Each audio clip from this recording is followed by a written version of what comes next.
I only recently found out about Andrew Yang, just towards the end of July. And I started researching him. My husband actually told me about him. Is Andrew Yang going to win? So what do you say? That's very difficult because, first of all, most people don't really know much about politics. In fact, like many people, the reason I kind of recently got into politics is because of Andrew Yang, and the reason for that is because we got this young guy, an Asian man, because that's the opposite of Donald Trump. He likes math, he likes numbers, and to be brutally honest, I'm just sick of old white guys in the White House. So this would be such a great change, and I just really look forward to people having $1,000 a month. All right, to answer your question though, people seem to see that this man is like a long shot. And how do we explain to people that he's closer than you actually think? Well, the thing is, Andrew Yang literally is the only one with a true game plan against Trump. And the reason for that is he is, as an entrepreneur, a brilliant businessman. And the way he's winning votes is to market his strategies for everyone to enjoy. For example, the gun control law. People mostly want to ban guns. Now, as we know about prohibition, we don't quite like it. Alcohol lasted only a year. Marijuana, we're trying to legalize that since reefer madness 1930. Weapons of mass destruction, guns. Okay, that's tricky, but hold on a second. Andrew Yang wants to keep all guns. There's no prohibition. However, whenever someone dies, he will find the gun company. That's amusing, but the reason why that's interesting is, like I said about his business plan, this attracts gun cultures where they get to keep their super cool, awesome, big toys. I mean, you think of YouTube channel like FPS Russia. I mean, to ban guns, really nice big toys that we won't ever see, we're not part of that gun culture. But when I think of gun cultures, when I try to put myself in their shoes, think of it this way. You take away the big guns, it would be like taking away the state-of-the-art Xbox or PlayStation and saying, here's an Atari, go be grateful for that. And it's like, that's lame, you know? We want to shoot crazy things down with giant guns because it's fun. But think of it this way. We can't have guns because a bunch of assholes had to ruin it for everyone. Now, does that sound familiar? Rock and roll, jazz music, video games. And although I said this before, guns are trickier because they kill people, literally. Now that's trickier. That's what makes it such a big issue. But I just find it so fascinating that Andrew Yang creates, the way he gets votes, he treats it like a business. So he appeals to everyone, to the gun cultures and the people who want to see the gun companies responsible.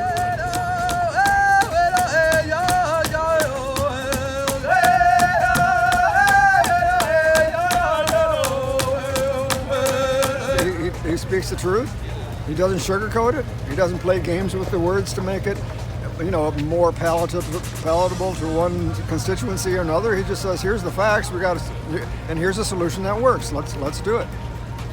Like he says, he's not left, he's not right. He's straight towards the future. So I like that. I'm not so crazy about polls, but according to Andrew Yang, he's actually much, much higher than you think. He's getting a surprising amount of votes for someone where most people have not even heard of him, which is quite fascinating. Also, like I said, he's trying to win votes as a business plan. So how is he doing that?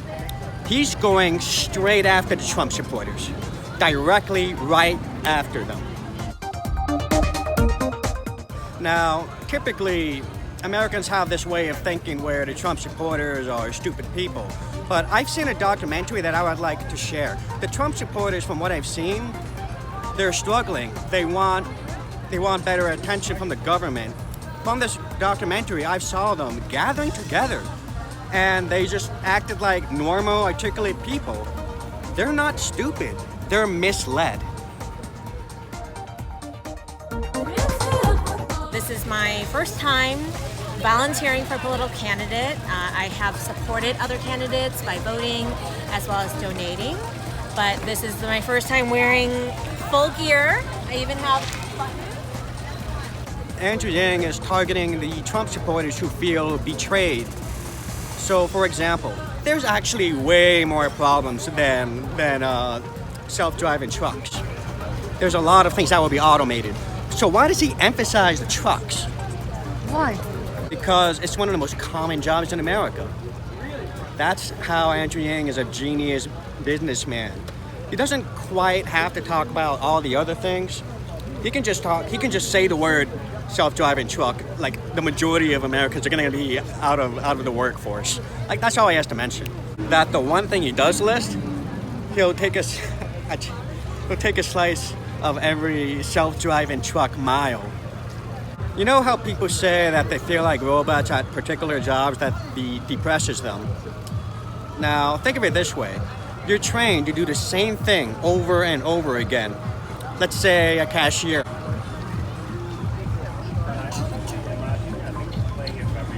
What does this look like?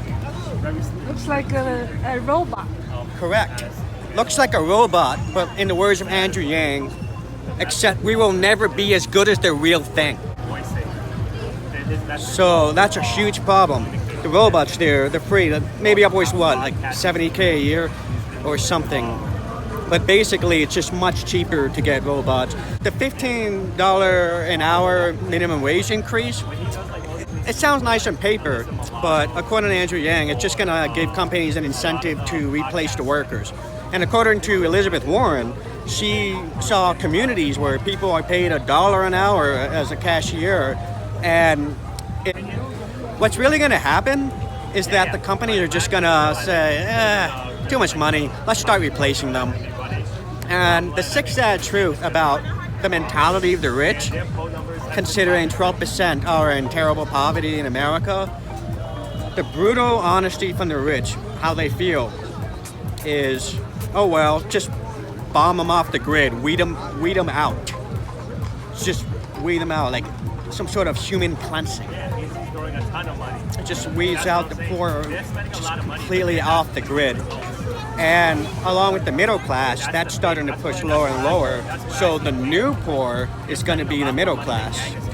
So when I went to New Haven, Connecticut, one night to party, the next morning we're going through like the streets of New Haven, Connecticut, and we pass Yale, and I just see the two dynamics. Like 2 blocks away from Yale, you have rundown houses, you have houses with holes in it, and you have Yale filled with Apple Store. You have your luxury brands, LL Beans. Why is that? How is that possible in the richest country in the world? How is that possible? How do you have a dynamics like that? Like, why do I see like this? There's so much poverty over here, and 2 blocks away, there's such wealth. Like there is a huge failure right there. In any sense, that's a failure. Absolutely. The average salary in America is $50,000, $61,000, and that's not even after taxes. And I've done the math. When you have $1,000 a month, no matter what your income level is, whether it's average or below that, or actually even rich kids can benefit from it. When you're at that middle income level, $1,000 a month is such a game changer. Now, here's what I do. I ask them, how much are your bills? It's so simple. Because once they start adding up all the bills, it can actually add up to $1,000. So think of it this way. Electric bill, cable bill, phone bill, whatever bill you have, piling on top. That's sucking away on a monthly basis. You cover all those bills at $1,000 a month, and your job covers the rest, and it just really takes the boot off your throat. If you're in fear of losing your job, if you lose your job and you have kids, then that threat is going to be homelessness, starvation, death. But when you have $1,000 a month, and the worst case scenario is you lose a job, well, hey, you got $1,000 a month, and it can get even better than that, where let's say you have a family and the kids have reached the age of 18, so now you have thousands of dollars to pool together as a family, rent a place that's, cheap enough to afford. And this sounds like a fantasy world, but consider this. It's actually possible. All the depression jobs will be automated. People will have the time and money where they can stay at home. All the bills are covered. All the grocery bills are covered. And while the robots are taking care of us, we can spend all that free time studying to be anything you want.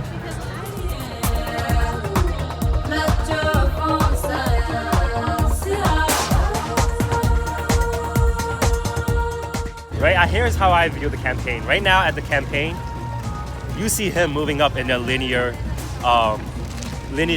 growth, right? He's not dropping down. He's just only going up and up. While you see campaigns like Bernie Sanders, Joe Biden, Pete Buttigieg, Kamala Harris dropping, and they're just falling, linear. To me, I see a sign of winning, while I see other campaigns. You know what? I'm a big Elizabeth Warren supporter, and my first campaign that I was supporting before Andrew Yang was Elizabeth Warren. But ultimately, I think when it comes to the end of the race, when it comes down to Trump versus Elizabeth Warren, there's a lot of policies that I can't agree with Elizabeth Warren. You see, I love the idea of social welfare because there's so many people that we need to help. But because I've lived and I've grown up with welfare doesn't teach any of us, doesn't teach anyone to become wealthy. It doesn't teach us it doesn't teach us about finances. And that's just the truth, because if you don't use your food stamp, you lose your food stamp. If you make extra $100 this month, you have a chance of losing your cash assistance, even your food stamp assistance, sometimes even your Medicaid. Right now, our system is just made to punish the poor. That's how I say it, is like everything is made to punish the poor. When somebody's on the street drinking, if you are in the Bronx and you get caught, you're most likely going to get a fine. But here's the problem with people in the Bronx. They're most likely not going to be able to afford the fine. But if you're somebody like here in Central Park who gets fined, you could probably pay that $150 fine. And that goes out of your record, and that's gone. But for somebody that can't pay for it, it's on their record for a long time, or it's forever. So it's always going to be there, and it's just punishing. So when they are going to a job interview or looking for a next house, it's always going to be there. It's always going to be on that record.